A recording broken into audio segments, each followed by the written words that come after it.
அன்பு சொந்தங்கள் அனைவருக்கும் வணக்கம். பரபரப்பாக போயிட்டுருக்க கார்த்திகை தீபம் சீரியல்லேருந்து ஒரு முக்கியமான ப்ரோமோ தான் பார்க்க போகிறோம். கடைசி வரை ஸ்கிப் பண்ணாமல் பாருங்கள். நம்ம கார்த்திக் இப்போ ஜெயிலில் இருக்காங்க. இதுக்கெல்லாம் முக்கிய காரணம் இந்த சாமுண்டேஸ்வரி தான்.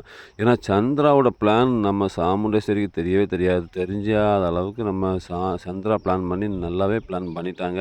ஏன்னா கார்த்திக் வெளியில் இருந்தால் நம்மளால் சாமுண்டேஸ்வரியை பழி வாங்க முடியாது. இந்த கார்த்திக் வந்து எப்படியும் காப்பாற்றிடும் அப்படிங்கிற ஒரு பிளான் பண்ணி தன்னைத்தானே கத்தி வச்சு குத்திக்கிட்டு கார்த்திக் மேலே பழிய போட்டு இப்போ கார்த்திகை உள்ளே தள்ள வச்சுட்டாங்க. இந்த சாமுண்டேஸ்வரி மூலமாக இப்போ சாமுண்டேஸ்வரி நம்ம கார்த்திகை ஜெயிலில் தள்ளிட்டாங்க. ஆனால் அடுத்து நமக்கு தான் ஆபத்து இருக்குது அப்படிங்கிறது நம்ம சாமுண்டேஸ்வரி தெரியாது. ஏன்னா சந்திரா பிளான் பண்ணதே சாமுண்டேஸ்வரியை பழி வாங்கணும் அப்படிங்கிற ஒரு பிளானில் தான் கார்த்திகை உள்ளே தள்ள வச்சாங்க. கூடிய சீக்கிரம் அந்த கார்த்திக் வந்து வெளியில் வரணும். வந்தால் தான் நம்ம சாமுண்டேஸ்வரியை காப்பாற்ற முடியும். ஆனால் இப்போதைக்கு நம்ம கார்த்திக் ஜெயிலில் இருக்காங்க. அடுத்த நொடியே நம்ம கார்த்திக் வெளியில் வந்துருவாங்க. ஏன்னா வெளியில் வந்தால் மட்டும் தான் சாமுண்டேஸ்வரியை காப்பாற்ற முடியும். கார்த்திக் நல்லாவே தெரியும். இந்த சந்திராவோட பிளான் தான் சாமுண்டேஸ்வரி பழிவாங்க தான் இந்த பிளான் பண்ணியிருக்கா அப்படிங்கிறது நம்ம கார்த்திக் நல்லாவே தெரியும். அதனால் கூடிய சீக்கிரம் நம்ம கார்த்திக் வெளியில் வந்துருவாங்க.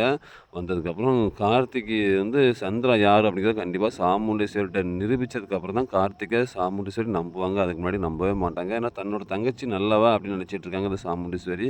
கூடிய சீக்கிரம் அது வந்து வெளியே வரப்போகுது. சந்திரா யார் அப்படிங்கிற உண்மை வெளியில் வந்தால் தான் அடுத்து நம்ம கார்த்திக் வந்து சாமுண்டீஸ்வரியோட அம்மா இறப்புக்கு காரணம் யார் அப்படிங்கிறத கண்டுபிடிக்க முடியும். இப்போ சந்திரா யார் அப்படிங்கிறத நிரூபித்தாலே போதும். நம்ம கார்த்திக் வந்து ஓரளவுக்கு சாமுண்டீஸ்வரி நம்ப ஆரம்பிச்சிருவாங்க. ஆனால் நம்ம ரேவதியும் இப்போ கார்த்திக் தான் பிரிஞ்சிருக்காங்க. ஏன்னா அவங்க 2 பேரும் நல்லா ஒன்று சேர்ந்து இப்போ தான் லவ் பண்ணி ஒற்றுமையாக இருந்தாங்க.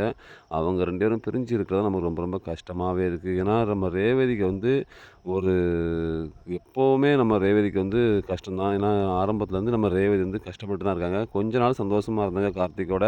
இப்போ மறுபடியும் கஷ்டத்தை கொடுத்துட்டாங்க நம்ம ரேவதிக்கு வந்து. ஏன்னா கார்த்திக்கோட சேர்ந்து வாழணும் அப்படின்னு நினச்சி ரொம்ப ரொம்ப ஆசைப்பட்டாங்க. அதுவும் இப்போ நடக்காமல் போச்சு.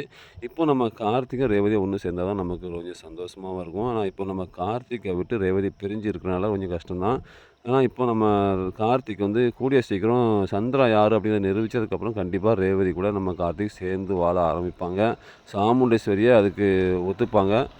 ஆனால் சாமுண்டேஸ்வரி வந்து இப்போ வந்து சந்திரா போட்ட பிளான் தெரியாமல் இப்போ முட்டாளாக இருக்காங்க. கூடிய சீக்கிரம்